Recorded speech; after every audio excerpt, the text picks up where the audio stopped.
both the gentlemen over here, and I'd love your views on it. But before I do that, I'm handing it over to Vivek, who's done some really interesting work, not only in his book, Indianomics, but I think also the fact that he's done some great work on trade policy and is a good commentator on what's happening as far as the economy goes. Thank you, Minnie, and thank you to Kumar. I don't know if Kumar is here, but and the festival for having me as part of this. It's a pleasure to be here, and thank you all for sharing part of a Friday long sort of weekend afternoon. As you suggested, Minnie, that the subject matter here is so huge and so broad that given the time we have, the very best one can do is just sort of suggest a few ideas, sort of bat it around and then see what the audience wants to talk about.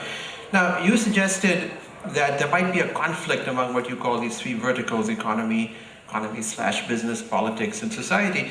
I'd suggest rather that they're all interrelated in a way that is difficult but important to disentangle. In other words, the functioning of the economy has a crucial impact on the way that politics has evolved in this country in the last 5 or 10 years, and the last couple of months in particular, with the rise of the AAP, which you mentioned. And that feedback works in both directions. The politics affects the economics affects the politics, and they're all tied to a process of societal change, the churning that you described. Now, just to keep some very basic facts in mind, the median age in India is 25, which is an extraordinary fact. That means that half of the people in this country, so a little over 500-600 million people, are under the age of 25. And that means, and looking at this room, I think this room may be a bit younger. So what that means is that about half the people in this country are children of 1991, if I can put it that way. These are young people who did not know the old planning Raj, the license Raj.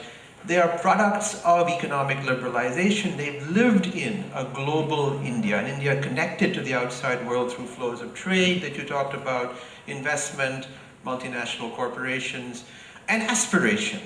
And that is, I think, a very important factor to articulate and bring out, that these young people have, in a sense, tasted, or their parents have tasted the first fruits of a new India, of a globalizing India with increasing economic opportunity, but they've also seen the frustrations, the failed aspirations, the challenges that a still poorly functioning state, poorly functioning legal, regulatory framework throws up. And I think that is one of the keys to understanding the current excitement, or whichever side of it you may be on, the rise of the AAP, discontent with establishment political parties, discontent with the establishment in general, concern about corruption, about governance. And I won't want to spend too much time on this, but as I suggested recently in a column in Business Standard, we've got to see what's happening in India not as isolated or unique. I mean, we tend to be, and we talked about this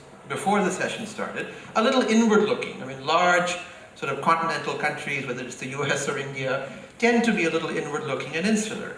But what we've seen in India is not fundamentally that different from what one has seen breaking out around the world in major emerging countries, whether it's Turkey, whether it's Brazil, which both saw large middle-class protest movements last summer, whether it's Ukraine among new democracies in Eastern Europe, the former Soviet Union, whether indeed it's Europe itself. Look what we've seen going on in Greece, Hungary. So what one sees is a process whereby a middle class, a new middle class, that has been heretofore disengaged from politics, perhaps cynical about politics, is now getting energized. People are saying, look, we've had enough with this cozy sort of establishment two-party system where they just swap being in power and where they pay lip service to our needs. What we need now is a thoroughgoing fundamental reform of the system, something coming from the grassroots going up, not a top-down dispensation. In the interest of keeping this flowing, just say one thing about that. All of that is very exciting. And many of us, I think many people in this room, welcomed the emergence of the AAP on the national political scene as just sort of shaking up a moribund kind of political economy we had. But one has seen in the last couple of weeks, even the last couple of days, how terribly wrong things can go when you are an anti-establishment, anti-political politician, a politician who rails against the system. Now all of a sudden you're in power. What do? You can't be in government and pretend that you're the opposition, which seems to be what's happening. So there are a lot of question marks about what the shape of this, some people are calling it the middle class revolution, what's the shape of that? What are the dangers, the downsides? I mean, if one looks through history, and maybe I can save this for later, the story is a very mixed picture. Middle class revolutions sometimes succeed, often they fail, and often they can be co-opted by those very elite forces that they wanted to overturn. And even more disturbingly, middle class revolutionaries have been very ambivalent about democracy itself. Whether it's in Thailand, for instance, in Latin America, in Chile, whether it's in Turkey, middle-class Democrats can very quickly become middle-class autocrats when things don't quite go their way. So that's something I would just point to as something we want to really follow and trace this now in the next few months going up to the next election. These are interesting times, Vivek, and I think if you go back a little more in history, the Russian Revolution was a factor of the middle working class taking on cudgels against the food system.